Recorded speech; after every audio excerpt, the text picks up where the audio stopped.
அஸ்ஸலாமு அலைக்கும் and hello everyone. Welcome to homemade vibes. எல்லாரும் எப்படி இருக்கீங்க? நல்லா இருக்கீங்களா?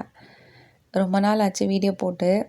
முக்கியமாக வீடியோ லேட் ஆனதுக்கு காரணம் இந்த ஸ்டிக்கர் பண்ண வேலை தான். இந்த ஸ்டிக்கர் வந்துட்டு நம்ம வீடியோஸ் ரெகுலராக பார்க்குறவங்களுக்கு தெரிஞ்சிருக்கும். நான் இது வரைக்கும் 3வது ஸ்டிக்கர் மாற்றிட்டேன். இருந்தாலுமே அதுவுமே வந்துட்டு நான் ரொட்டி தவாவை வந்துட்டு அப்படியே சுட சுட எடுத்து வச்சேன்னா அது அப்படியே ஒரு மாதிரி ஆயிடுச்சு ஸ்டிக்கரு. அதை எடுக்கிற முயற்சி வந்துட்டு வேலைக்கு ஆகலை. ப்ராப்பராக எடுக்கவுமே முடியலை. ப்ளஸ் நான் ஸ்டிக்கருமே நான் ஆர்டரே போடலை. இவங்க நான் பக்கத்துலேயே ஸ்டிக்கர் கிடைக்கும் வாங்கிட்டு வரேன்டாங்கன்ட்டு நான் அப்படியே இருந்துட்டேன்.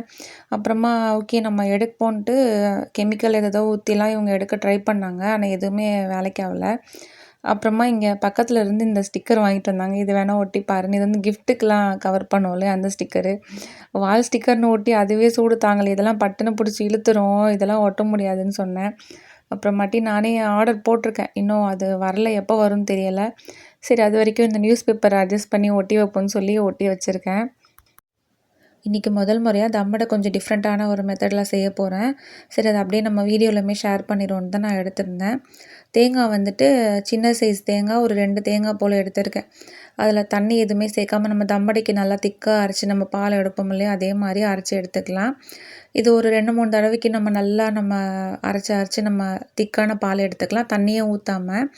கடைசியாக வேணால் நம்ம கொஞ்சமாக தண்ணி சேர்த்து அரைச்சிட்டு நம்ம ஆனத்துக்கு கரியானத்துக்கு இல்லைன்னா எதுக்காவது நம்மளுக்கு தேவைப்பட்டதுன்னா நம்ம அந்த தண்ணி நம்ம யூஸ் பண்ணிக்கலாம். இப்போ இந்த மாதிரி நம்ம ஒரு நல்ல க்ளீனான ஒரு வெள்ளை துணி வச்சு நம்ம வடிகட்டி எடுத்துக்கலாம். இதில் நல்லா புழிஞ்சு எடுக்கல நம்மளுக்கு தேங்காய் பால் எடுக்கிறதுக்கு ரொம்ப ஈஸியாக வந்துடும். இந்த கஸ்டமர் அவங்களோட ஹாஸ்டலில் தங்கி படிக்கிற மகனுக்காக இந்த மாதிரி ஹெல்தியர் வெர்ஷனில் கேட்டிருந்தாங்க.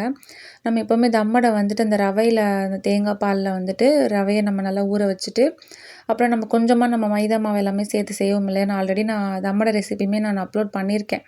அதையுமே நிறைய பேர் ட்ரை பண்ணியிருக்காங்க. இது முழுக்க ஹெல்தியர் வெர்ஷனில் கேட்டிருந்தாங்க. எப்படின்னா கோதுமை ரவை யூஸ் பண்ணி செஞ்சு தர சொல்லி கேட்டிருந்தாங்க. அப்புறமா கோதுமை மாவு, ப்ரௌன் சுகர் இதெல்லாம் வச்சு தான் கேட்டிருந்தாங்க. ஸோ கஸ்டமர் எப்படிலாம் கஸ்டமைஸ் பண்ணி கேட்டிருந்தாங்களோ நான் அதே போல் தான் செஞ்சுருந்தேன். டேஸ்ட்டுமே ரொம்ப டிஃப்ரெண்ட்டாக ரொம்ப நல்லா இருந்தது. சரி இதை அப்படியே நம்ம ஷேர் பண்ணிடுவோம்னு சொல்லி நான் எடுத்திருக்கேன். இந்த ஹெல்தியர் வெர்ஷன் தம்மடை நம்ம ஒரு 1/4 கிலோ போல் தான் அனுப்பணும். நான் கூட கொஞ்சம் வர மாதிரி செஞ்சுருந்தேன். ஏன்னா ரொம்ப கம்மியாக நம்மளால் அப்ராக்சிமேட்டாக செய்ய முடியாது. அதனால் ஒரு 1/2 கிலோ வர்றது போல் நான் கணக்கு பண்ணி செஞ்சுருக்கேன். இந்த அளவுக்கு உங்களுக்கு 1/2 கிலோவுக்கு கொஞ்சம் கூடுதலாகவே வரும். நீங்கள் ஒரே ட்ரேயில் ஊற்றுறதா இருந்தாக்கா, இல்லை நீங்கள் குட்டி குட்டி கப்பில் ஊற்றுனீங்கனாலுமே உங்களுக்கு கொஞ்சம் அதிகமாகவே கிடைக்கும். இப்போ நான் இது எல்லாமே கிராம் அளவில் தான் நான் உங்களுக்கு காமிச்சிருக்கேன். ஏன்னா நம்ம கிராம் அளவில் போடையில் நமக்கு நல்லா பர்ஃபெக்டாகவே வரும். ரவை இந்த கோதுமை ரவை ஒரு 150 கிராம் அளவுக்கு நான் எடுத்திருக்கேன். இது இந்த 1/2 கப்பு கணக்கு உள்ள இந்த கப்பு இருக்குது இல்லையா, அதில் ஒரு 1½ கப் அளவுக்கு சரியாக 150 கிராம் பிடிச்சது. தேங்காய் பால் நான் மொத்தமாகவே சேர்த்துட்றேன். இது எவ்வளோ இருக்குன்னு நான் உங்களுக்கு அளந்து காமிக்கிறேன். நம்ம அந்த ரவை எடுத்திருந்தோம் இல்லையா, அதே கப்பில் ஒரு 2 கப் அளவுக்கு வந்திருக்கு. இது 1/2 கப்பு அளவுடைய கணக்கு இது. 1/2 கப்பில் 2 கப்பு பிடிச்சது. இதோட மில்லி 190 மில்லி வரைக்கும் வந்தது இந்த தேங்காய் பாலோட கணக்கு. இது கொஞ்சம் கூட குறைவாக இருக்கலாம். நம்ம இவ்வளோ தான் சேர்க்கணுன்ட்டு இல்லை. நான் 2 தேங்காயில் நல்லா திக்காக நான் ஒரு 2-3 வாட்டிக்கு நல்லா நான் பால் எடுத்துகிட்டு நான் அதிலேருந்து நான் சேர்த்துருக்கேன். இப்போ இந்த பாலும் இந்த ரவையும் நல்லா இந்த மாதிரி மிக்ஸ் பண்ணிவிட்டு நம்ம ஒரு 4 மணி நேரத்துக்கு நம்ம அப்படியே நம்ம மூடி வச்சிடலாம். வழக்கமாக நம்ம அந்த தம்மடைக்கு என்னென்ன ப்ராசஸ் நம்ம பண்ணுவோம் அதே போல் தான் நான் இதையுமே செஞ்சுருந்தேன். நல்லா இந்த மாதிரி மிக்ஸ் பண்ணிவிட்டு நம்ம அப்படியே நம்ம மூடி வச்சிடலாம். தம்மடைக்கு எப்போவுமே இந்த ஊற வைக்கிற வேலை தான் நம்ம கொஞ்சம் பார்த்து கவனமாக செய்யணும். ஏன்னா நம்ம ஊற வைக்காமல் நம்ம பாட்டுக்கு நம்ம அப்படி இப்படியே செஞ்சிட்டோம்னா அது ஒரு மாதிரியா அந்த தம்மடையோட அந்த சாஃப்ட்னஸ் கிடைக்காது. ஒரு மாதிரி நறுண்டு இருக்கிற மாதிரி இருக்கும். அதனால் இது டைம் எல்லாமே நீங்கள் கணக்கு வச்சுக்கோங்க. இப்போ நீங்கள் இந்த மாதிரி நீங்கள் ஊற வைக்கிறீங்கன்னா நீங்கள் அலாரம் ஏதாவது செட் பண்ணிக்கோங்க. சரியாக ஒரு 4 மணி நேரம் கழித்து நம்ம சர்க்கரைலாம் சேர்க்குறதுக்கு சரியாக இருக்கும். தம்மடை பாட்டுக்கு ஒரு பக்கம் ஊறிக்கிட்டு இருக்கட்டும். நம்ம அது வரைக்கும் கடைக்கு போயிட்டு வந்துடுவோம்னு கடைக்கு கிளம்பியாச்சு. எனக்கு பேக்கிங்க்கு தேவையான ஒரு சில பொருட்கள் எல்லாமே காலியாக போயிடுச்சு. அதனால் அது எல்லாமே வாங்கிட்டு வந்துடுவோன்னு ஒரு ஈவினிங் போல் தான் கிளம்பியிருந்தோம். வருஷத்துக்கு வருஷம் இந்த வெயில் மட்டும் நம்மளுக்கு குறையவே மாட்டேங்குது. இருக்க அதிகரிச்சுட்டே தான் போகுது. நம்ம சென்னையில் மட்டும்தான் இப்படி சுட்டு இருக்குதுன்னு பார்த்தா எல்லா ஊர்லேயுமே அப்படி தான் இருக்குங்கிறாங்க. அதனால் காலையில் நேரம் மதியான நேரம்லாம் வெளியில் வரதை நினச்சி பார்க்க முடியலை. ஏதாவது தேவைப்பட்டதுன்னா எல்லாத்தையும் நோட் பண்ணி வச்சுட்டு ஒரு ஈவினிங் போல் தான் போயிட்டு வாங்கிட்டு வர்றது. இங்கே ரெடில்ஸுக்கு முக்கியமாக வந்தது எனக்கு அந்த மஃபின் கப்ஸு, அப்புறமா ஒரு சில திங்ஸ் எல்லாம் எனக்கு தேவைப்படுது. இதெல்லாம் இந்த ரேவதி ஸ்டோர்ஸில் இருக்குமா என்னன்னு தெரியலை. சரி எதுக்கும் போய் பார்ப்போம், அப்படியே மளிகை சாமான் வாங்கிட்டு போயிடுவோம்னு சொல்லி தான் வந்திருந்தேன். ஆனால் நம்ம எதெல்லாம் தேடுறோமோ அது எதுவுமே இங்கே இருக்கிறதில்ல. எப்போ நான் நிறைய வாட்டி நான் பார்த்துருக்கேன். முன்னெல்லாம் எனக்கு தேவையே படாது. அந்த மாதிரி நேரத்துலலாம் ஏகப்பட்டது எதோ இருக்கும். இப்போ நம்மளுக்கு தேவைப்படுதா இந்த நேரத்தில் வந்துட்டு இல்லை. அங்கே வேலை பார்க்குறவங்க கிட்ட கேட்டாலுமே அவங்களுக்கு தெரிய மாட்டேங்குது. வேறு வேறு ஃப்ளோர் வந்து சொல்லி விட்டுறாங்க. இல்லைன்னு சொல்லாமல் அப்படி சொல்லிடுறாங்க. மேலே கேட்டால் கீழேன்றாங்க, கீழே கேட்டால் மேலே, அப்படியே அலைய வச்சுட்டு செம்ம கடுப்பாயிட்டு சரி வேண்டான்னு சொல்லி எனக்கு முக்கியமாக அங்கே மளிகை சாமான் அந்த மாதிரி திங்ஸ் மட்டும் வாங்குறதெல்லாம் வாங்கிட்டு நாங்கள் கிளம்பிட்டோம். இடையில ஹோல்சேல் ப்ரௌனீஸ் வீடியோ நான் அப்லோட் பண்ணியிருந்தேன். பேக்கரிஸ் எல்லாத்துக்குமே நான் ப்ரௌனீஸ் எல்லாமே சேல் பண்ண ஸ்டார்ட் பண்ணிட்டேன் அப்படின்ட்டு. அதை பற்றி டீட்டெயில்ஸ் எல்லாமே நான் ஷேர் பண்ணியிருந்தேன். அதை பற்றி நிறைய பேர் இன்னுமே என்கிட்ட மெசேஜ் எல்லாமே கேட்டுட்டு தான் இருக்காங்க. அது எப்படி நம்மளுக்கு கட்டுப்படி ஆகும், கட்டுப்படி ஆகுதா, எப்படி அது ரேட் எப்படி வைக்கிறது, என்ன ஏதுன்ட்டு அவ்வளோ மெசேஜு. அந்த வீடியோவிலே நான் தெளிவாக எனக்கு தெரிஞ்ச எல்லாத்தையுமே நான் சொல்லிட்டேன். அதுவும் இல்லாமல் எனக்கு முடிஞ்ச அளவுக்கு எல்லா கமெண்ட்ஸுக்குமே நான் ரிப்ளையுமே பண்ணிட்டேன். அப்படி இருந்துமே வாட்ஸ்அப்பில் மெசேஜ் வந்துட்டு தான் இருக்குது. இப்போ சொல்கிறது யாரும் நம்புவீங்களான்னு தெரியலை. நான் எவ்வளோ ஆர்வமாக வந்துட்டு அந்த வீடியோலாம் கூட நான் ஷேர் பண்ணேன். நான் இப்போ சுத்தமாக வந்து ஸ்டாப் பண்ணிட்டேன். அந்த பேக்கரிஸ் எல்லாத்துக்குமே ப்ரௌனிஸ் போடுறத நான் நிறுத்திட்டேன். ஏன்னா கணக்கு பண்ணி பார்க்கையில பார்த்தீங்கன்னா அவ்வளோ எஃபோர்ட் போட்டதா இருக்குது. அவ்வளோ எஃபோர்ட் போட்டு சுத்தமாக வந்துட்டு இப்போ போடுற காசு ரிட்டர்ன் வரும் அவ்வளோதான். சுத்தமாக வந்துட்டு அதில் கொஞ்சம் கூட ப்ராஃபிட்டே இல்லை. இருந்தாலுமே எனக்கு அது பிடிச்சிருக்குன்னு சொல்லி நான் பண்ணிகிட்ருந்தேன். இருந்தாலும் நம்மளுக்கு ரொம்ப நேரமாக நம்ம ஒரு வேலை நம்ம நின்றுக்கிட்டே பண்ணையில், நம்ம வீட்டு வேலையும் பார்த்துட்டு பண்ணையில் நம்மளுக்கு ஏதாவது கொஞ்சம் உடம்பு முடியாமல் இந்த மாதிரிலாம் இருக்கையில் வீட்டில் வந்து நம்மளுக்கு கொஞ்சம் சொல்லுவாங்க இல்லையா, எதுக்கு நீ இவ்வளோ கஷ்டப்பட்டு பண்ணுற, அதில் ஏதாவது யூஸ் இருக்கா அப்படின்ட்டு. அதனாலே நான் வந்து அதை ஸ்டாப் பண்ணிட்டேன். இப்போ நான் கடைக்கு கொடுக்குற பாக்ஸ் பார்த்தீங்கன்னா, நல்ல பெரிய பாக்ஸாக தான் நான் கொடுத்துட்ருந்தேனே. அது ஒரு பாக்ஸ் வந்துட்டு 40 ருப்பீன்னு கணக்கு பண்ணி கொடுத்துருந்தேன். ஆனால் கிராம் வந்துட்டு நல்லா தாராளமாகவே நான் வச்சு கொடுத்துருந்தேன். நல்லா பெரிய பீஸாக, நல்லா கண்ணுக்கு நல்லா பார்வையாக தெரியணுன்ட்டு. அதுவும் இல்லாமல் பட்டர் பேஸ் வேறு அது. இப்போ ஆயில்லையுமே நிறைய பேர் செஞ்சு கொடுக்குறாங்க. ப்ளஸ் நம்ம வேறு மாதிரியெல்லாம் கூட நம்ம செஞ்சு நம்ம கொடுக்கலாம். எனக்கு அதுக்கு வந்துட்டு எனக்கு மனசுக்கு ஒத்துக்கல. எனக்கு நல்லா செஞ்சு கொடுத்தா நல்லா ப்ராப்பராக நம்ம கொடுக்கணும், இல்லைன்னா வேணாம் அப்படின்னு தான் எனக்கு தோணுச்சு. அதுவும் இல்லாமல் ஆயிலில் செஞ்சால் எனக்கு வீட்லேயும் யாருக்கும் பிடிக்கல. அது வேண்டாம், நம்ம சாப்பிட்ற மாதிரி தான் மற்றவங்களுக்கு கொடுக்கணுன்ட்டு நான் பண்ணலை. ப்ராஃபிட் எனக்கு இல்லை. ப்ளஸ் ரொம்ப ஓவராக எனக்கு ஹெவியான வேலை இருக்கிற மாதிரி இருந்ததால் நான் ஸ்டாப் பண்ணிட்டேன். அந்த வீடியோவில் நான் டீட்டெயிலாக சொல்லியிருப்பேன். யாருக்காவது தேவைப்படுதுன்னா நீங்கள் நல்லா ஒரு டைம் செக் பண்ணி பார்த்தீங்கன்னா உங்களுக்கே தெரியும். ஏன்னா ரிப்பீட்டடாக கேட்குறதால என்னடா இது நம்மளே நிப்பாட்டிட்டோம், இன்னுமே நம்மளுக்கு அதை பற்றி கேட்டுகிட்டே இருக்காங்கன்ட்டு இருந்தது. அதனால தான் அதையுமே நான் சொல்லிக்கிறேன். ஒரு வழியாக கடைக்கு போயிட்டு அப்படியே எசன்ஸ் ஷாப்லாம் போயிட்டு எனக்கு தேவையான திங்ஸ் எல்லாமே வாங்கிட்டு வந்தாச்சு. இந்த காம்பவுண்ட் வந்துட்டு ரொம்ப மாதம் முன்னாடி வாங்கினது. அந்த வீடியோ போட்டிருந்தேன் இல்லையா, அப்போ வாங்கினது. அதுக்கப்புறமா ஆஃபர் எதுவுமே நான் போடலை. அப்பப்போ வந்த ஆர்டர்ஸ் மட்டும் நான் செஞ்சது. அதனால் இத்தனை மாதம் வரைக்கும் எனக்கு வந்திருக்கு. இப்போ சுத்தமாக காலியாக போயிட்டு நான் டார்க் காம்பவுண்ட் மட்டும் நான் ஒரு பாக்ஸ் வாங்கிட்டு வந்துட்டேன். மில்க் அண்ட் ஒயிட் மட்டும் சும்மா 2 வாங்கிக்கிறது. அது எப்போயாவது தேவைப்படும் நம்மளுக்கு. ரொம்ப ரேராக தானே நம்மளுக்கு அதில் ஆர்டர்ஸ் வரும். அதனால இந்த மாதிரி காம்பவுண்ட்ஸ் எல்லாமே நீங்கள் எந்த எசன்ஸ் ஷாப்பில் வாங்கினாலுமே சரி, இந்த மாதிரி பாக்ஸாக வாங்கினீங்கன்னா உங்களுக்கு கம்மி பண்ணி தான் கொடுப்பாங்க. எனக்கு லாவா ப்ரௌனி ஆர்டருமே இருந்ததால் நான் இந்த டார்க் அண்ட் மில்க் மட்டும் ஒரு சாக்லேட் நான் வாங்கிக்கிட்டேன். இந்த ஒயிட்லலாம் அவ்வளோவா கேட்க மாட்டாங்க. இந்த மில்க் அண்ட் டார்க் மட்டும் தான் லோட் பண்ணி கேட்பாங்க. அதனால் இது மட்டும் அப்போதைக்கு அப்போ வாங்கிக்கிறது. 2த்துலேயும் ஒன்று மட்டும் வாங்கியிருந்தேன். அப்புறமா மில்க் அண்டு ஒயிட் காம்பவுண்டுமே வாங்கியாச்சு. வழக்கமாக இந்த வெண்ணிலா எசன்ஸ் மட்டும் தான் வாங்குறது. இந்த முறை நான் கூட இந்த பட்டர்ஸ்காட்ச் எசன்ஸுமே வாங்கியிருந்தேன். ஐஸ்கிரீம் அப்புறமா டிஃப்ரெண்ட்டாக ஏதாவது ட்ரை பண்ணுவோமே, கேக்ஸ் ஏதாவதுன்னு சொல்லி ஆர்வத்தில் வாங்கியிருக்கேன். ஒவ்வொரு முறையும் போகும்போது ஏதாவது ஒன்று ஆர்வத்தில் புதுசாக வாங்கிட்டு வர்றது, அது அப்படியே தான் இருக்குது. இந்த முறை எப்படியாவது ஏதாவது செஞ்சு பார்த்துடணுன்ட்டு இருக்கேன். அப்புறமா இந்த ட்ரை கிரேப்ஸு, டெசிகேட்டட் கோகோனட்டு, அப்புறமா இந்த செர்ரீஸு இது எல்லாமே வாங்கிட்டு இந்த மாதிரி நான் ஃபில் பண்ணி நான் ஃப்ரிட்ஜ்லேயே வச்சுட்டேன். ஏன்னா இதெல்லாம் அப்படியே கவரோடு வச்சா ஒரு மாதிரியாக பிசு பிசுன்னு ஆயிடுது. அப்பப்போ நம்மளுக்கு பேக்கிங்க்கு தேவையானப்போ எடுக்கிறதுக்கு கஷ்டமாக இருக்குது. இந்த மாதிரி போட்டு வச்சுட்டா எடுத்து யூஸ் பண்ணுறதுக்கு ரொம்ப ஈஸியாகவே இருக்குது. எல்லாத்தையுமே எடுத்துகிட்டு வந்துட்டு எல்லாத்தையும் ரீஃபில் பண்ணி வச்சாச்சு. வச்சுட்டு அதுக்குள்ளேயே பார்த்திங்கன்னா சரியாக 4 மணி நேரம் ஆயிடுச்சு. இந்த ரவை வந்து 4 மணி நேரத்தில் பார்த்திங்கன்னா எவ்வளோ நம்ம நல்லா தேங்காய் பால் ஊற்றிருந்தோம், நல்லா எல்லாத்தையுமே அப்சர்வ் பண்ணிருச்சு பாருங்கள். இதை நல்லா ஒரு வாட்டி மிக்ஸ் பண்ணிவிட்டு நம்ம இதில் சர்க்கரை சேர்த்துக்கலாம்.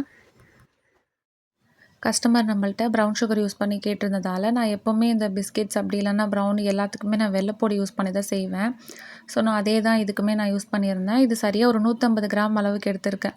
ஏன்னா, இது நல்ல இனிப்பாவே இருக்கும். நம்ம பிஸ்கெட்ஸ் கூட கம்மியான சர்க்கரை யூஸ் பண்ணாலே அந்த இனிப்பே சரியா இருக்கும். இதுக்கு மேலே எடுத்துட்டா ரொம்ப திகட்டுமேன்ட்டு நான் இந்த அளவுக்கு மட்டும் எடுத்திருந்தேன். இதே வெள்ளை சர்க்கரைனா நான் கொஞ்சம் கூடவாவே எடுத்திருப்பேன். வெள்ளை சர்க்கரைனா ஒரு 200 கிராம் அளவுக்கு எடுத்திருப்பேன். இது வெல்ல பொடிங்கிறதால நான் 150 கிராம் மட்டும் எடுத்திருக்கேன். இப்போ இத நல்லா நம்ம இந்த ரவை, தேங்காய் பால் கலவையோட நல்லா நம்ம கலந்து வச்சிடலாம். இது நல்லா கலந்துட்டு நம்ம இதை ஓவர் நைட் அப்படி இல்லைன்னா 8 மணி நேரத்துக்கு நல்லா நம்ம இதை ஊற வச்சுக்கணும். அப்புறமா இன்னுமே ஒரு சில பேர் இந்த தேங்காய் பால்லாம் சேர்த்துட்டு நம்ம ஃப்ரிட்ஜில் வைக்கணுமா, வெளியில் வச்சாக்கா ஒரு மாதிரி கெட்டு போயிடாதான்லாம் கேட்குறீங்க. நம்ம வெளியில் தான் வைக்கணும். வெளியில் வச்சு அது ஒரு மாதிரி அப்படியே புளிச்சு நல்லா ஊறி வரும். அப்போ தான் நம்மளுக்கு தம்மடை நல்லா பர்ஃபெக்டாக நம்மளுக்கு பேக் ஆகி வரும். ஃப்ரிட்ஜு உள்ளலாம் வைக்காமல் நீங்கள் வெளியிலேயே வச்சுட்டு நீங்கள் இந்த மாதிரி ஊற வச்சுக்கோங்க. இப்போ இந்த வெள்ளைப்பொடியும் இந்த தேங்காய் பால் ரவை கூட நல்லா இந்த மாதிரி மிக்ஸ் பண்ணிவிட்டு நல்லா நம்ம ஊற வச்சுக்கலாம். நான் ஒரு பக்கம் தம்படைக்கான வேலை எல்லாமே பார்த்துட்டு இருக்கக்குள்ள எனக்கு தம்படை எல்லாமே வீடு தேடி வந்துருச்சு. இந்த தம்படை எல்லாமே நம்ம ட்ரெடிஷ்னல் மெத்தடில் செய்வோம் இல்லையா, அதுதான். இது எனக்கு என்னோடய ஃப்ரெண்டு தஞ்சாவூர்லேருந்து அனுப்பியிருந்தாங்க. இது கூடவே எனக்காக குக்கி பையுமே அனுப்பியிருந்தாங்க. குக்கி பை மட்டும் லைட்டாக கொஞ்சமாக ஹீட் பண்ணிவிட்டு அதுக்கப்புறமா சாப்பிட சொன்னாங்க. நான் தான் ஆர்வக்கோளாறில் அப்படியே சாப்பிட்டேன். ஏன்னா கடைக்கெல்லாம் போயிட்டு வந்து சரியான பசி. சரி கொஞ்சமாக சாப்பிட்டுட்டு அதுக்கப்புறமா நம்ம டின்னர் வேலையை பார்த்துப்போன்னு நான் அப்படியே சாப்பிட்டேன். அப்படியே நல்லா தான் இருந்தது. கொஞ்சம் ஹீட் பண்ணால் இன்னும் நல்லா சாக்லேட் எல்லாமே நல்லா மெல்ட் ஆகி வரும் இல்லையா, அவ்வளோ பொறுமை இல்லை. அதனால் அப்படியே சாப்பிட்டேன். ரொம்ப நல்லா இருந்தது. இவங்களோட சேனலை நான் டிஸ்கிரிப்ஷனில் ஆட் பண்ணி வைக்கிறேன். இவங்கள பற்றி நான் ஆல்ரெடி சொல்லியிருக்கேன். நிறைய பேருக்கு தெரிஞ்சிருக்கும். யாராவது பார்க்கலன்னா பார்த்துட்டு உங்களால் முடிஞ்ச சப்போர்ட்டை இவங்களுக்கு கொடுங்க. நைட்டு டின்னருக்கு எங்கள் எல்லாத்துக்குமே ரொம்ப பிடிச்ச பீட் சுண்டல் தான். ரொம்பவே சிம்பிளாக ரெடி பண்ணியாச்சு. இந்த எலக்ட்ரிக் குக்கர் யூஸ் பண்ணி தான் நான் இந்த சுண்டல் எல்லாத்தையுமே வேக வச்சுருந்தேன். ஃபஸ்ட்டு இந்த பேக் சைடில் இந்த கேப் எல்லாமே நம்ம செட் பண்ணிவிட்டு, இப்போ எக்ஸ்ட்ரா தண்ணி இருந்ததுன்னா நம்மளுக்கு அதில் வடிஞ்சிரும். இது வரைக்கும் அந்த மாதிரி எதுவும் வடியலை. எதுக்கும் சேஃப்காக நான் அந்த மாதிரி மாட்டிக்கிறது. இது கூட நம்ம சும்மா அது முங்குற அளவுக்கு தண்ணி வச்சா போதும். அதுலேயே நம்மளுக்கு மேக்ஸிமம் லெவல் அப்புறம் மினிமம் லெவல் இருக்கும். நான் அந்த மினிமம் லெவல் வரைக்கும் நான் தண்ணி வச்சுக்கிறேன். இது வந்து ஃபஸ்ட்டு எடுத்த கிளிப்பு. இது நான் வீடியோவில் இது வரைக்கும் ஷேர் பண்ணலை. சரி இப்போ யூஸ் ஆகுமேன்னு சொல்லி நான் இப்போ ஆட் பண்ணியிருக்கேன். இது வந்து நான் சன்னா மசாலா செய்யும்போது அந்த மூக்கல்ல வேக வைக்கையில் நான் எடுத்த இது. இந்த பயறு, பட்டாணி வகைகள் எல்லாமே நம்ம ஒரே இது போல் தான் வேக வைக்கிறது. அதனால் அந்த கிளிப் நான் ஆட் பண்ணியிருக்கேன். ஏன்னா இப்போ இங்கே நியூஸ் பேப்பர் எல்லாமே நான் வச்சுருக்கிறதால இந்த குக்கர் வந்து நான் வேறு இடத்துக்கு மாற்றிட்டேன். ஸோ நான் இந்த கிளிப்பிங் நான் யூஸ் பண்ணிக்கிறேன். இப்போ வந்து நம்ம இந்த பீன் ஆப்ஷன் இருக்குது இல்லையா, நம்ம அதை சூஸ் பண்ணிவிட்டு நம்ம ஸ்டார்ட் கொடுத்துடணும். இதில் சரியாக நம்மளுக்கு 30 மினிட்ஸ் வரும். இது ப்ரீ ஹீட் ஆகிறதுக்கு கொஞ்சம் நேரம் ஆகும். அதுக்கப்புறமா அதுவே டைமர் ஆட்டோமேட்டிக்காக வந்துட்டு ஆஃப் ஆயிரும். இப்போ நம்மளுக்கு அந்த ப்ரீ ஹீட்டில் போச்சுன்னா நம்மளே கேன்சல் அமைக்கிக்கலாம். ரொம்ப ஈஸியாகவே நம்மளுக்கு வேலை முடிஞ்சிடும். இந்த மாதிரி பட்டாணி, பயிறு வகைகள் அப்புறமா கறி எல்லாமே நம்ம வேக வைக்கையில் நம்ம அதுவாக ஆவி அடங்குற வரைக்கும் கொஞ்சம் வெயிட் பண்ணி திறக்கிறது தான் நல்லது. நம்மலாம் வந்துட்டு அதை ப்ரெஷர் ரிலீஸ் பண்ண பார்த்தோன்னா ரொம்ப ஓவர் ப்ரெஷரில் இருக்கும். அதனால் ஒரு 1/4 ஹவர் வரைக்கும் வெயிட் பண்ணால் அதுவாக நம்மளுக்கு ஆட்டோமேட்டிக்காக ரிலீஸ் ஆயிரும். ஸோ நீங்கள் வெயிட் பண்ணி ஓப்பன் பண்ணிக்கோங்க. இந்த லிட் எல்லாமே நம்ம ப்ராப்பராக க்ளோஸ் பண்ணலன்னா நம்மளுக்கு அங்கேயே வார்னிங் மாதிரி காமிக்கும். ஸோ நம்மளுக்கு இது 100% சேஃப் தான். நீங்கள் அந்த ப்ரெஷர் எல்லாமே கொஞ்சம் ரிலீஸ் ஆனதுக்கப்புறமா ஓப்பன் பண்ணிங்கன்னா உங்களுக்கு சரியாக இருக்கும். ஆஃப் ஆன கையோடு நம்ம அந்த ப்ரெஷர் ரிலீஸ் பண்ண பார்த்தீங்கன்னா ரொம்ப ஓவர் ப்ரெஷராக இருக்குமா, அதனால் நீங்கள் கொஞ்சம் வெயிட் பண்ணி திறக்கிறது நல்லது. இதுவும் ஆவி எல்லாமே அடங்கினதுக்கப்புறமா நான் ஓப்பன் பண்ணி பார்க்குறேன். நல்லா பஞ்சு போல் அழகாக வெந்துருச்சு. இதே போல் தான் நான் அந்த பீட் சுண்டலுக்காக இந்த வெள்ளை பட்டாணியுமே நான் வேக வச்சு எடுத்துக்கிட்டேன். அந்த கிளிப் இருக்கே, எதுக்கு அது வேஸ்ட் பண்ணணும், நம்ம அதையே வச்சு விட்டுருவோம்னு சொல்லி தான் நான் அதை ஆட் பண்ணி விட்டுட்டேன். இப்போ இங்கே நியூஸ் பேப்பர் எல்லாமே நான் வச்சுருக்கிறதால அதில் அந்த குக்கரை வச்சுக்கிட்டு எடுத்துகிட்டு இருக்கும்போது நான் வேறு இடம் மாற்றிட்டேன். இதெல்லாமே சரி பண்ணதுக்கப்புறமா தான் நான் அந்த எல்லாத்தையுமே திருப்பியும் அதே இடத்துக்கு கொண்டு வந்து வைக்கணும். என் கிச்சன் திண்டு ரொம்ப கொஞ்சம் சின்னதாக இருக்கிறது தான் கொஞ்சம் வேலை பார்க்குறது கொஞ்சம் சிரமமாக இருக்கும். அதை அப்படியே கொஞ்சம் அட்ஜஸ்ட் பண்ணி மாற்றி மாற்றி வைக்கிற மாதிரி இருக்கும். ஒரு பக்கம் இந்த பீட் சுண்டல் எல்லாமே ரெடி பண்ணி முடிச்சுட்டு அல்ஹம்துலில்லாஹ் எல்லாருமே டின்னர் நல்லபடியாக சாப்பிட்டு முடிச்சாச்சு. சாப்பிட்டு முடித்தோடனே பசங்களுக்கு இங்கே லீவு தொடங்குனதான் தொடங்குச்சு. எந்த ஸ்நாக்ஸுமே நான் ப்ராப்பராக பிள்ளைங்களுக்கு எதுவுமே செஞ்சே கொடுக்கல. ஏதாவது ஒன்று கேட்டுகிட்டே இருந்ததுங்க பாவம். சரி ஏதாவது ஒன்று செஞ்சு கொடுப்போம், ரொம்ப நாள் ஆயிடுச்சு வேறுன்னு சொல்லிட்டு இந்த ஸ்பைஸ் பிஸ்கெட் ட்ரை பண்ணுவோமேன்ட்டு இந்த ஆனியன் பவுடர் அப்புறம் கார்லிக் பவுடர் எல்லாமே அதெல்லாம் வாங்கி வச்ச மினிக்கு இருந்தது. இது வந்து வெங்காயம், தக்காளி தக்காளி இல்லை, வெங்காயம், பச்சை மிளகா இதெல்லாமே அரைச்சிட்டு செய்வாங்க. நான் நிறைய வீடியோஸில் பார்த்துருக்கேன். அந்த மாதிரி இல்லாமல் இது வந்து நம்ம கஸ்டமர்ஸ்க்குமே நம்ம கொரியர் போடுறதுக்குமே இது வந்து தாங்கும். அதனால் இந்த மாதிரி நான் செஞ்சு பார்த்தேன். ரொம்ப நல்லா இருந்தது. இதோட அளவுகள் எல்லாமே கிராம் அளவு எல்லாமே நான் டிஸ்கிரிப்ஷனில் கொடுக்குறேன், தேவைப்படுறவங்க செக் பண்ணி பாருங்கள். செம்ம டேஸ்ட்டாக ரொம்ப ரொம்ப சூப்பராக வந்தது. இந்த மேக்னெட்டிக் ஸ்பூன் வந்துட்டு நான் அந்த ஷார்ட்ஸில் நான் ஆல்ரெடி அன்பாக்ஸ் பண்ணி காமிச்சேன். ரொம்ப நல்லாயிருக்கு. மீஷோவில் தான் வாங்கினேன். இதுக்கான லிங்க் யாருக்காவது வேணும்னா கேளுங்க, நான் அனுப்புகிறேன். மாவு சரியாக ஒரு 100 கிராம் அளவுக்கு எடுத்திருக்கேன். இது கூடவே நம்ம சால்ட் வந்து ஒரு டீஸ்பூன் அளவுக்கு சேர்த்துக்கலாம். சால்ட் வந்து எப்போவுமே நம்ம மற்ற பட்டர் பிஸ்கெட்லாம் செய்யும்போது சும்மா ஒரு பிஞ்ச் அளவுக்கு தான் சேர்ப்போம். இது நம்ம கார பிஸ்கெட் செய்கிறதால சால்ட்டு கொஞ்சம் தூக்கலாக இருந்தால் தான் நல்லா டேஸ்ட் நல்லாயிருக்கும். இல்லை நீங்கள் சால்ட்டட் பட்டர் யூஸ் பண்ணுறீங்கன்னா சால்ட்டு நம்ம சேர்க்க வேண்டிய அவசியம் இல்லை. இது கூடவே சர்க்கரை வந்துட்டு சும்மா ஒரு டேபிள் ஸ்பூன் அளவுக்கு சேர்த்துருக்கேன். ஒரு 6 கிராம் அளவுக்கு இதுவே போதும். ஏன்னா நம்ம இந்த காரம் பிஸ்கெட்டுங்கிறதால இனிப்பு ரொம்ப இருந்தாலுமே நல்லா இருக்காது, ஒரு மாதிரியா இருக்கும். அதனால் கம்மியாக சேர்த்துக்கலாம். இது கூடவே கருப்பு எள்ளு தான் எடுத்திருக்கேன். இது ஒரு டேபிள் ஸ்பூன் அளவுக்கு சேர்த்துக்கலாம். இது வந்துட்டு ஒரு 8 கிராம் அளவுக்கு வந்திருக்கு. கூடவே கொஞ்சமாக ஒரு அரை டேபிள் ஸ்பூன் அளவுக்கு சீரகம் சேர்த்துக்கிறேன். இது கூடவே கசகசா உங்களுக்கு அந்த ஃப்ளேவர் பிடிக்கும்னா சேர்த்துக்கோங்க, நான் அதெல்லாம் சேர்க்கல. இதில் கொஞ்சமாக ஆனியன் பவுடர், அதுக்கப்புறமா கார்லிக் பவுடர் வந்துட்டு சும்மா ஒரு அந்த 3/4 டீஸ்பூன் இருக்கு இல்லையா, குட்டி டீஸ்பூன் அதுதான் சேர்த்துருந்தேன். ஆனியன் பவுடர் மட்டும் ஒரு 1/4 டீஸ்பூன் அளவுக்கு சேர்த்துருந்தேன். நம்ம வெங்காயம் எல்லாமே நம்ம அரைச்சி சேர்க்கும்போது அது ஷெல்ஃப் லைஃப் வந்து நம்மளுக்கு தாங்காது. ஜஸ்ட் ஒரு வாரத்துக்குள்ளேயே நம்ம அது காலி பண்ணிடுற மாதிரி இருக்கும். இந்த மாதிரி செய்யலை நம்ம வந்து கொரியருமே அனுப்பலாம். டேஸ்ட்டுமே செம்மையாக இருக்குது. இது கூடவே சில்லி ஃப்ளேக்ஸ் ஒரு 3/4 டீஸ்பூன் அளவுக்கு சேர்த்துட்டு, இந்த ஆரிகானோ பவுடர் நம்ம பீஸாக்கெல்லாம் சீசனிங்காக சேர்ப்போம் இல்லையா, அது கொஞ்சமாக சும்மா ஒரு பிஞ்ச் அளவுக்கு சேர்த்துக்கோங்க. அப்படி அது உங்ககிட்ட இல்லைன்னா கசூரி மேத்தி லைட்டாக க்ரஷ் பண்ணிவிட்டு அது ஒரு 1/4 டீஸ்பூன் அளவுக்கு சேர்த்துக்கோங்க, போதும். இது எல்லாமே சேர்த்து செய்யும்போது அந்த 50-50 பிஸ்கெட் இருக்குல்ல, சேம் அது நம்ம கடையில் வாங்கி சாப்பிட்டா என்ன ஃப்ளேவரில் இருக்கும் அதே போல் தான் இருக்குது. கண்டிப்பாக இதை ட்ரை பண்ணி பாருங்கள்.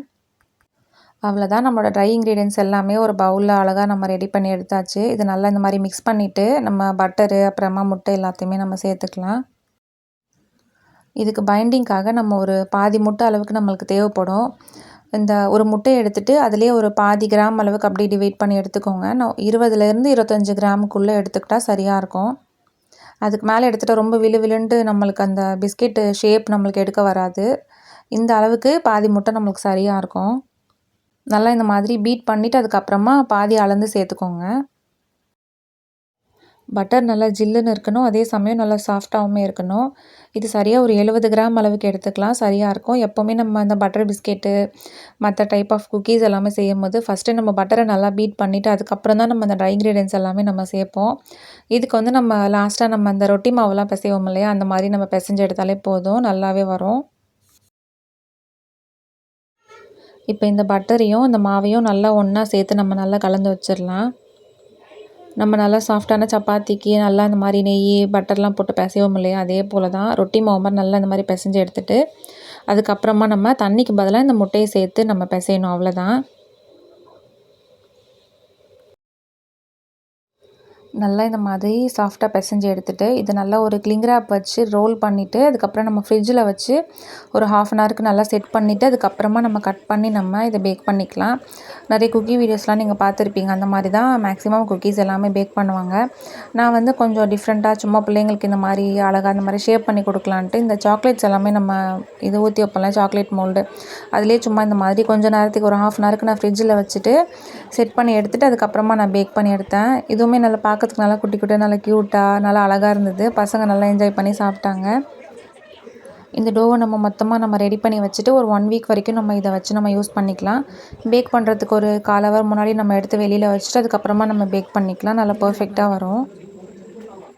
இப்போ நம்மளோட குட்டி ஓடிஜியை ஒரு 10 நிமிஷத்துக்கு நம்ம ப்ரீஹீட் பண்ணிவிட்டு இதில் கொஞ்சமாக நம்ம எக் வாஷ் கொடுத்துட்டு நம்ம இதை பேக் பண்ணி எடுத்துக்கலாம். இது ஒரு 1/4 ஹவர்லேருந்து ஒரு 20 நிமிஷம் வரைக்கும் நம்ம பேக் பண்ணி எடுத்துக்கலாம். சரியாக ஒரு 180 டிகிரியில் இதை பேக் பண்ணி எடுத்தாச்சு. நல்லா சூடாக இருக்கும்போது எடுத்துடாதீங்க, இந்த மாதிரி அப்படியே புட்டுக்கிட்டு வந்துடும். கொஞ்சம் நல்லா ஆறுனதுக்கப்புறமா எடுத்தோன்னா நல்லா அழகாக வந்துடும். இல்லைன்னா லைட்டாக நம்ம பட்டர் ஏதாவது ப்ரெஷ் பண்ணிவிட்டு வச்சோன்னா இந்த மாதிரி உடையாமல் வரும். நல்லா அழகாக செம்ம கிறிஸ்பியாக நல்லா சூப்பராக ரெடி ஆயிடுச்சு. ரொம்ப ரொம்ப டேஸ்ட்டாக இருந்தது. வாயில் வச்சதும் அப்படியே கரைஞ்சிருச்சு.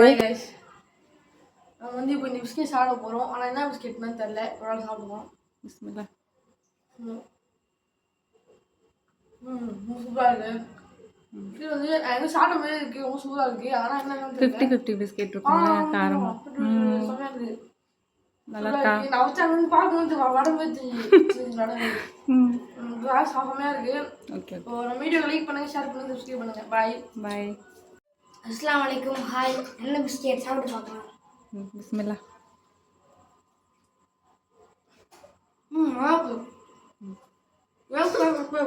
பாய்.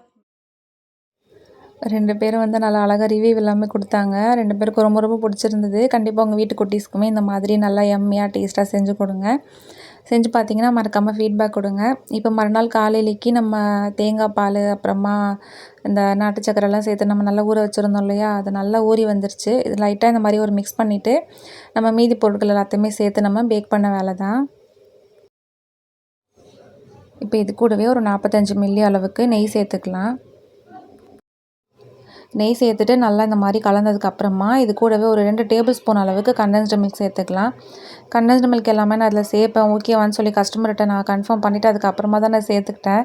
ஏன்னா எல்லாமே அவங்க ஹெல்தியர் வெர்ஷனில் வேணும்னு சொல்லிட்டு கோதுமை மாவு, கோதுமை ரவை, அப்புறம் ப்ரௌன் சுகர் எல்லாமே சொல்லி கேட்டிருந்தாங்க. கடைசியாக நம்ம கண்டென்ஸ்டு மில்க் சேர்த்துறோமேன்னு சொல்லி நான் கேட்டுட்டு அதுக்கப்புறமா தான் நான் சேர்த்துருக்கேன். ஓகே சேருங்கன்னு சொல்லிட்டு சொன்னதுக்கப்புறமா நான் இதில் ஆட் பண்ணியிருக்கேன். இப்போ இந்த கண்டென்ஸ்டு மில்க் எல்லாமே நல்லா இந்த மாதிரி கலந்ததுக்கப்புறமா ஒரே ஒரு ரூம் டெம்பரேச்சரில் இருக்கிற முட்டையை நல்லா பீட் பண்ணி இதிலே நம்ம சேர்த்துக்கலாம். முட்டையை அப்படி டேரெக்டாக சேர்க்காம ஒரு வடிகட்டி வச்சு நம்ம வடிகட்டி சேர்த்துக்கலாம். அதில் ஒரு மாதிரியாக அந்த குட்டியாக ஒயிட் கலரில் வரும். அது இருந்ததுன்னா நம்மளுக்கு ஒரு மாதிரி முட்டை ஸ்மெல் அடிக்கிற மாதிரி இருக்கும். முட்டை கூட ஒரு பிஞ்ச் அளவு கொஞ்சம் உப்பு சேர்த்து நல்லா நம்ம பீட் பண்ணி நம்ம சேர்த்துக்கலாம். இப்போ நம்ம வடிகட்டி வச்சுருக்க அந்த முட்டையை இந்த ரவை கலவை கூட நல்லா இந்த மாதிரி மிக்ஸ் பண்ணி எடுத்துக்கலாம். இது கூடவே நான் ஒரு 10 பாதாம் 10 முந்திரி எடுத்து லைட்டாக கொரப்பாக நான் பல்ஸ் பண்ணி வச்சுருந்தேன். இது முட்டையை நல்லா கலந்ததுக்கப்புறமா அதையுமே சேர்த்து கலந்துட்டு அதுக்கப்புறம் நம்ம மாவு சேர்த்துக்கலாம். இப்போ நம்ம எடுத்து வச்சுருக்க கோதுமை மாவு, ஏலக்காய் பொடி, அப்புறமா மில்க் பவுடர் கொஞ்சமாக நான் சேர்த்துருந்தேன். இது எல்லாத்தையுமே சேர்த்து நம்ம மிக்ஸ் பண்ணி எடுத்துக்கலாம். கோதுமை மாவு சரியாக நான் ஒரு 40 கிராம் அளவுக்கு சேர்த்துருக்கேன். ஏலக்காய் பொடி ஒரு 1/4 டீஸ்பூன் அளவுக்கு சேர்த்துருக்கேன். அப்புறம் மில்க் பவுடர் ஒரு அரை டீஸ்பூன் அளவுக்கு சேர்த்துருக்கேன். அவ்வளோதான். இது இந்த மாதிரி பொறுமையாக நம்ம கலந்துட்டு நம்ம இதை பேக் பண்ண வச்சிட வேண்டியது தான். இதை ஒரு 10 நிமிஷம் மட்டும் வெளியில் வச்சுட்டு அப்படியே நம்ம பேக் பண்ண வச்சிடலாம். இந்த கஸ்டமைஸ்டு தம்மடை கேட்டிருந்த அதே கஸ்டமர் தான் இந்த மல்டிகிரெயின் குக்கீஸுமே கேட்டிருந்தாங்க. இது எல்லாத்தையுமே நான் சைடில் அப்படியே பேக் பண்ணி எடுத்துக்கிட்டேன். இது எல்லாத்தையுமே நம்ம வீடியோவில் இன்க்ளூட் பண்ணோன்னா ரொம்ப பெருசாக போயிடும். அதனால் நான் கொஞ்சமாக மட்டும் வீடியோவை நான் ஷேர் பண்ணியிருக்கேன். நான் இந்த ரெசிபீஸ் எல்லாமே நான் 1 பை 1 நான் வழக்கம் போல் நான் ஷேர் பண்ணுறேன். இது எல்லாமே நல்லா ஆறுனதுக்கப்புறமா நல்லா பேக் பண்ணி அனுப்பியாச்சு. இது எவ்வளோ இருக்குது வெயிட்டுன்னு சொல்லி பார்த்துருவோம். இது 1/4 கிலோ அளவில் கேட்டிருந்தாங்க. அப்புறமா இந்த தம்படை எல்லாத்தையுமே நான் இந்த மாதிரி மஃபின் மோல்டில் தான் நான் ஊற்றி எடுத்துக்கிட்டேன். ஒரு 1½ கரண்டி அளவுக்கு ஊற்றிட்டு இது ஒரு 20 நிமிஷத்துக்கு நான் 10 நிமிஷம் ப்ரீஹீட் பண்ணேன். ஓடிஜியில் 180 டிகிரிக்கெலாம் பேக் பண்ணி எடுத்துக்கிட்டேன். இதுக்கு மேலே கொஞ்சமாக டாப்பிங்காக நான் அறுக்கின பாதாமை சேர்த்து நான் பேக் பண்ணி எடுத்துக்கிட்டேன். அவ்வளோதான், நம்மளோட ஹெல்தி வெர்ஷன் தம்மடை எல்லாமே நல்லா செம்மையாக பேக் ஆகி வந்துருச்சு. இது நம்ம சரியாக எவ்வளோ அனுப்பணுமோ அந்த அளவுக்கு நம்ம வெயிட் போட்டு வச்சுட்டு பேலன்ஸ் எல்லாத்தையுமே அப்படியே பத்திரமா எடுத்து வச்சிட வேண்டியதான் பசங்களுக்கு ஸ்நாக்ஸ்க்காக. இது சரியாக ஒரு 4 கப் அளவுக்கே நம்மளுக்கு 1/4 கிலோ அளவில் வந்துடுது. நான் ஒரு 5 கப்பாக வச்சு நான் அனுப்பிட்டேன். 5 கப்பு சேர்த்து சரியாக 320 கிராம் வந்திருக்கு. அவ்வளோதான், இதோட இந்த வீடியோ நான் முடிச்சுக்கிறேன். இந்த வீடியோ உங்கள் எல்லாத்துக்குமே பிடிச்சிருக்கும், யூஸ்ஃபுல்லாக இருந்திருக்கும்னு சொல்லி நினைக்கிறேன். பிடிச்சிருந்தா மறக்காமல் லைக் பண்ணிக்கோங்க. நம்ம சேனல் ஹோம்மேட் வெப்ஸ் யாராவது இது வரைக்கும் சப்ஸ்கிரைப் பண்ணாமல் இவ்வளோ நேரம் வரைக்கும் பார்த்துட்டு இருந்தீங்கன்னா மறக்காமல் சப்ஸ்கிரைப் பண்ணி சப்போர்ட் பண்ணுங்கள். ஆல்ரெடி சப்ஸ்கிரைப் பண்ணி சப்போர்ட் பண்ணுற எல்லாத்துக்குமே ரொம்ப ரொம்ப தேங்க்ஸ். நம்ம ரெசிபீஸ் எல்லாமே கண்டிப்பாக ட்ரை பண்ணி பார்த்துட்டு மறக்காமல் ஃபீட்பேக் கொடுங்க. தேங்க்ஸ் ஃபார் வாட்சிங்.